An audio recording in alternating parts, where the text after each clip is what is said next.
अब इसी में क्या क्या होता है ब्रीफ में जो मैंने बताया वही है, फटाफट देख लेते हैं। निर्गत बाजार क्या है? एक अर्थव्यवस्था अन्य देशों से वस्तुओं और सेवाओं में व्यापार कर सकती है। इससे उपभोक्ता और उत्पादक दोनों के लिए ही चयन विस्तृत हो जाता है। मेरे सर थे, मैंने कई बार पढ़ाया हुआ है, वो बताते हैं कि जब भारत में 1991 का लिबरलाइजेशन, प्राइवेटाइजेशन और ग्लोबलाइजेशन हुआ था ना, जो आर्थिक सुधार हुए थे, उसके पहले भारत ब्लेड नाम का एक ब्लेड आता था। तो बोलते थे कि शेव करते तो खाल निकल आती थी और कोई दूसरा ब्लेड अवेलेबल ही नहीं है। तो जैसे जैसे अर्थव्यवस्था खुलती ना, वैसे उपभोक्ताओं के पास बहुत सारे ऑप्शंस आ जाते हैं और उत्पादकों के पास भी। क्यों? क्योंकि वो सिर्फ भारत में थोड़ी बेच सकते हैं, आप बाहर भी तो बेच सकते हो, है ना? तो ये हो जाता है। ठीक, तो आप घरेलू और विदेशी वस्तुओं के बीच में चयन कर सकते हो, सेवाओं के बीच में चयन कर सकते हो। दूसरा वित्तीय बाजार है। इसमें क्या हो जाता है, कोई इंडियन इन्वेस्टर, उसको लग रहा है कि यार इलॉन मस्क साहब तो बहुत बड़े आदमी हैं, बहुत अच्छा काम कर रहे हैं, मैं भी उनका बहुत बड़ा फैन हूं, तो मुझे लगता है कि उनकी कंपनी में पैसा लगाता हूं मैं। अब वो तो अमेरिकन कंपनी है टेस्ला, लेकिन वो चीज भी किया जा सकता है ना? ऐसे हो जाता है। ठीक, तो क्या हो जाता है कि एक अर्थव्यवस्था दूसरी अर्थव्यवस्थाओं से वित्तीय परिसंपत्तियां खरीद सकती है। इससे जो विनियोजक होते हैं, जो इन्वेस्टर्स होते हैं ना, उनको घरेलू और विदेशी परिसंपत्तियों में चयन का अवसर मिल जाता है। भाई जितना बड़ा मार्केट होगा, जितने ज्यादा अलग अलग तरह के मार्केट्स में आप जाने दोगे, उतने ही ज्यादा विकल्प आ जाएंगे, तो चयन जो हो जाता है विस्तृत हो जाता है। ठीक, अच्छा, और क्या है? श्रम बाजार, लेबर मार्केट। फर्म यह चयन कर सकती है कि उत्पादन कहां किया जाए, है ना? जैसे चाइना में काफी समस्या होना स्टार्ट हुई थी, क्योंकि वहां से जब कोविड-19 का जो वायरस था, कोरोना वायरस, वो फैलना स्टार्ट हुआ, तो बहुत सारे लोगों ने बात की कि हम यहाँ पर अपनी फैक्ट्री नहीं लगाएंगे। साथ में चीन और यूएसए के बीच में ट्रेड वॉर भी होने लगा, है ना? तो ऐसे में क्या हुआ कि बहुत सारी कंपनीज ने ये सोचा कि चाइना की जगह हम किसी दूसरी ऐसी जगह चले जाएं जहां पर सस्ता श्रम मिलता हो और अच्छा काम करता हो। तो भारत के लिए भी अपॉर्चुनिटीज बनना स्टार्ट हुई, है ना? तो ऐसा हो जाता है। तो फर्म से डिसाइड करती है कहाँ किया जाए। क्यों? वही कंपनी अगर अमेरिका में काम कर रही, तो अमेरिकन जो लोग हैं वो लोग आमतौर पर ज्यादा पैसे की चाह रखते हैं। क्यों? क्योंकि एक तो इन इटसेल्फ अमेरिका में रहना महंगा है, तो उनको ज्यादा सैलरी चाहिए। दूसरा, डेवलप कंट्रीज में टेंडेंसी होती है कि वहां पर ज्यादा पैसे में काम किया जाता है। तीसरा, उनकी करेंसी बहुत स्ट्रांग है।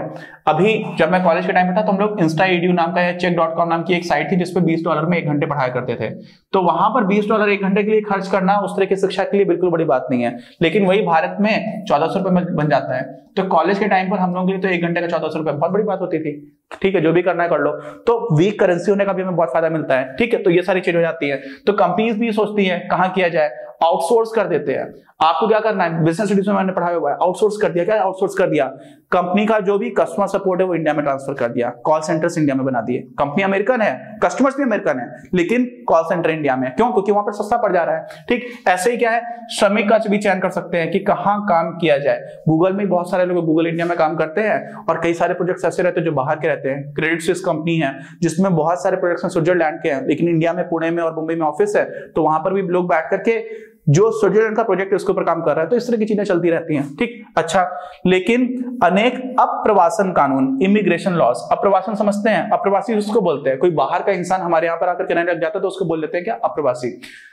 तो उन लोगों को रोकने के कानून बनाए जाते हैं कई बार। क्यों बनाए जाते हैं? क्योंकि मैंने बताया था ना, कुछ उदारवादी लोग होते हैं, कुछ कंजर्वेटिव लोग होते हैं। तो कंजर्वेटिव लोगों को लगता है कि नहीं, बाहर के लोगों को नहीं आना चाहिए, सब लोग अपने देश में रहो। इस तरह की पूरी तरह से ऐसा नहीं होता, लेकिन वो बहुत रेस्ट्रिक्शंस लगा रहे होते हैं। तो ऐसे में क्या हो जाता है कि अप्रवासन कानून भी बहुत सारे बनाए जाते हैं। ठीक है, तो श्रमिकों के देशों के मध्य आवागमन को प्रतिबंधित करने की कोशिश करते हैं, और इसीलिए जो श्रम है ना, वो श्रम बाजार उतना ज्यादा खुला हुआ नहीं होता है। ठीक है, अच्छा, अब क्या हुआ, पारंपरिक रूप से वस्तुओं के आवागमन को श्रम आवागमन के बदले के रूप में देखा जाता है। ये भी बात मैंने कर ली थी, है ना, क्योंकि अल्टीमेटली जो आउटकम है वो तो निर्गत है, उसी को आउटपुट बोल देते हैं। अच्छा, और क्या है, इस प्रकार खुली अर्थव्यवस्था क्या होती है, वो है जो अन्य देशों के साथ वस्तुओं और सेवाओं में व्यापार करती है।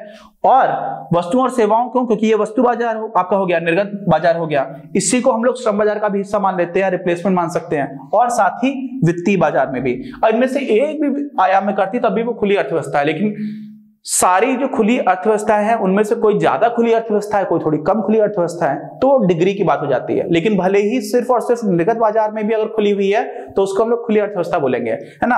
और उसमें भी किस तरह की वस्तुएं आप ले सकते हो, किस तरह की नहीं ले सकते हो, वो भी बहुत रेस्ट्रिक्शंस होते हैं। तो खुली तो लगभग सारी अर्थव्यवस्था है, लेकिन उनमें कौन कितना खुला हुआ है तो डिग्री की बात आ जाती है। डिग्री मतलब एक्सटेंट, किस विस्तार तक खुला हुआ है, वो एक अलग प्रश्न होता है ना।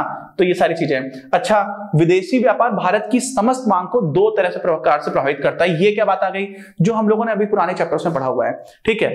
अभी इसी को मैं ठीक से समझा दूंगा। पहला तो क्या होता है, हम लोगों ने जब 2 सेक्टर मॉडल में इनकम डिटर्मिनेशन पढ़ा था, जब आय का निर्धारण 2 सेक्टर मॉडल में पढ़ा था, तो हाउस होल्ड्स, फर्म ने फैक्टर पेमेंट्स किए, कारक जो भी थे उन सबको क्या किया, पेमेंट किया।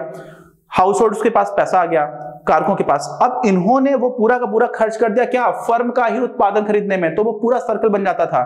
अभी क्या होता है, अगर हमारे देश के परिवार या हाउस होल्ड्स कुछ इंपोर्ट करते हैं, तो इंपोर्ट करने में जो उनका व्यय था, वो व्यय तो बाहर के सामान पर हो गया, तो जो बाहर के सामान पर व्यय हो रहा है, इंपोर्ट्स किए जा रहे हैं, वो लीकेज हो जाता है। बड़ा पाइप था, उसमें से एक पाइप छोटा सा निकाल दिया और वो बाहर पानी चला गया, तो वो लीकेज हो गई, ठीक है, तो उसको लीकेज बोल देते हैं। ठीक ऐसे ही कुछ इंजेक्शंस भी होते हैं। तो वो सारी चीजें क्या होती है, उसको मैं अभी आपको ठीक से समझा देता हूं। जब भारतीय लोग विदेशी वस्तुओं को खरीदते हैं, तो उनके द्वारा किया गया व्यय घरेलू समस्त मांग को कम कर देता है, क्योंकि अदरवाइज तो इंडिया में खरीदते हैं, अब कुछ सामान बाहर से खरीद ले रहे हैं, तो जो घरेलू समस्त मांग है वो कम हो गई, तो क्या हो जाता है, आय के वर्तुल प्रवाह से रिसाव यानी कि लीकेज के रूप में निष्कासित हो जाता है।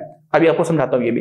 दूसरी चीज क्या होती है, उल्टी साइड, हमारे देश द्वारा विदेशों को हम लोग क्या करते हैं, निर्यात भी करते हैं, तो हमारी फर्म को जो पैसे मिल रहे हैं वो सिर्फ और सिर्फ हमारे देश के द्वारा, लोगों के द्वारा खरीदा जा रहा है उससे नहीं मिल रहा है, हमारी देश की फर्म बाहर भी निर्यात कर रही है, तो वहां से भी पैसा आ रहा है। तो कुछ मांग ऐसी है जो बाहर से आ रही है, तो वो एक तरह का इंजेक्शन हो गया। क्या हो गया, इंजेक्शन, उसको हम लोग बोलते हैं अंतक्षेपण, ठीक है, अंतक्षेपण भी बोल सकते हैं, इसी को इंजेक्शन को हम लोग ऐसे बोल देते हैं। क्या हो जाता है, घरेलू उत्पादित वस्तुओं के लिए समस्त मांग में वृद्धि हो जाती है। क्यों, क्योंकि निर्यात हो रहा है, तो विदेशी भी आपके देश की फर्म से कुछ मांग रहे हैं, उनकी वस्तुओं और उत्पादन को मांग रहे हैं। ठीक, अब इसी को समझ लो, ये आपके परिवार हैं, हाउस होल्ड्स, और ये आपकी फर्म है। पहले आपकी ये बैंक और ये सब हटा दो, ठीक, ये एक्चुअली सही है, लेकिन हम लोगों ने क्या समझा था पहले, जो एकदम सिंपल था, कंजम्पशन किया, यानी कि इन्होंने उपभोग किया।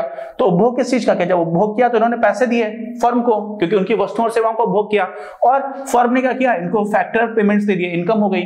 और यही पहले बंद चल रहा था। अभी इसमें क्या हुआ, हाउस होल्ड की जो भी इनकम होती है उसमें से टैक्सेस चले जाते हैं, कर निकल जाते हैं, और हाउस होल्ड के पास जो पैसा आया उसमें से इन्होंने आयात कर लिया। तो ये जो बाहर निकल गया ना सिस्टम से, इसलिए लीक कर गया, रिसाव हो गया, पानी आ रहा था टंकी में, पाइप से बह रहा था, थोड़ा थोड़ा पानी रिस के जा रहा है, तो रिस करके जा रहा है, जो लीकेज उसकी को बोल देते हैं। और यहाँ पे क्या हो रहा है, ये जो फर्म है इसमें गवर्नमेंट की स्पेंडिंग हो रही है, गवर्नमेंट ने भी फर्म के उत्पादों को खरीदने की बात की, इसीलिए हम लोग क्या पढ़ते थे, C+I+G plus X minus M, ये आपका नेट एक्सपोर्ट्स है। G क्या है, गवर्नमेंट एक्सपेंडिचर, सरकारी व्यय है ना, तो वो भी एक तरह का इंजेक्शन है। और एक्सपोर्ट्स क्यों, क्योंकि जो भी विदेश में आप निर्यात कर रहे हो वो वहां के लोग मांग को बढ़ा रहे हैं ना, तो वहां से भी आपकी मांग बढ़ जाती थी। तो ये जो एक्सपोर्ट है वो अंदर जा रहे हैं, इसलिए इंजेक्शन हो गया, ठीक, और ये इंपोर्ट्स बाहर जा रहे हैं, इसलिए क्या हो गया, आपका लीकेज या रिसाव, ठीक हो गया।